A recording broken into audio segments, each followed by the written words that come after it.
Half KG. ఈరోజు మనం vada prepare చేస్తున్నాం. వడ చేసుకోవడానికి కావాల్సిన వస్తువులు 1/2 కిలో మినపప్పు. మినపప్పుని ముందుగా నానబోసుకొని ఈ మినపప్పుని నీళ్ళలో నానబోసి కడిగి ఇలా వచ్చిన తర్వాత గ్రైండర్కి వేసుకోవాలి. పప్పు మినపప్పు గ్రైండర్కి వేసుకున్నామండి. బాగా మెత్తగా అవసరం లేదు. ఆనియన్స్ కట్ చేసుకున్నాం,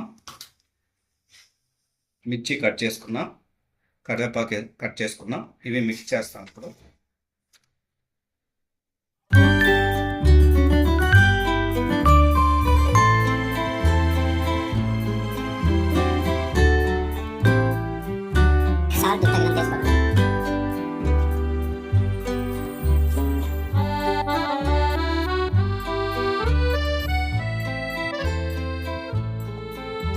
ఇలా మిక్స్ చేసుకోవాలి.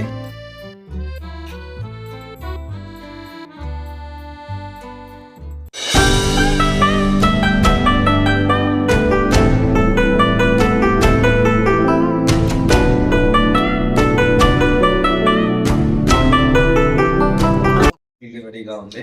హ్యాండ్ వాష్ చేసుకోవడానికి చెయ్యి రెడీగా ఉంది. వాటర్ రెడీగా ఉన్నాయి. ఇది ఈ పాలిథిన్ కవర్ తీసుకొని కొంచెం సరిపడినంత పిండి తీసుకొని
కావాలి.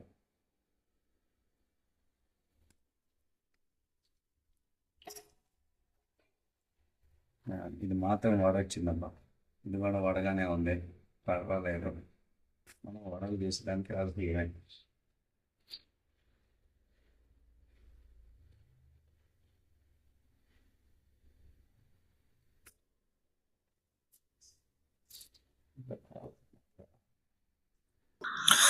ఇలా బాగా కాలిన తర్వాత అవి ఎర్రగా వస్తాయి.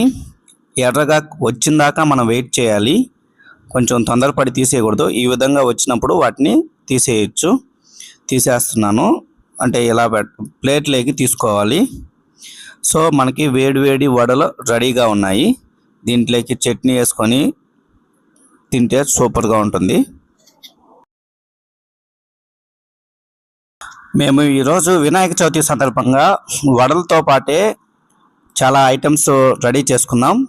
ఫస్ట్ వన్ పులిహారం, చాలా గుమగుమలాడుతుంది. దాని పక్కనే నేను చేసిన వడలు చాలా బాగున్నాయి. వడల్లో మధ్యలో చిల్లుంది. దాని తర్వాత నెక్స్ట్ పాయాసం చేసుకున్నాం. పాయాసం మా తేజ సార్ చేశారు. ఇది పాయాసం చూడటంగానే తినాలనిపిస్తుంది. దాని తర్వాత దొండకాయ తాలింపు చేసుకున్నాం. దొండకాయ తాలింపు చాలా బాగుంది కదండి. ఇది పప్పు అండి. ఇది చట్నీ. ఈ చట్నీలోకి వడలు వేసుకొని తింటే సూపర్గా ఉంటుంది, చాలా టేస్టీగా ఉంటుంది. ఇవి మా ఫుడ్ ఐటమ్స్. వీటితో పాటు రైస్, పప్పు కూడా ఉన్నాయి. ఈ వీడియో మీకు నచ్చితే లైక్ చేయండి. ఈ ఫుడ్ ఐటమ్స్ మీద మీకు కామెంట్ చేయండి, ఖచ్చితంగా కామెంట్ చేయండి. ఇది మా వినాయక చవితి సందర్భంగా మేము ఫుడ్ ఐటమ్స్ చేసుకున్నాం. Thank you for watching. Thank you very much.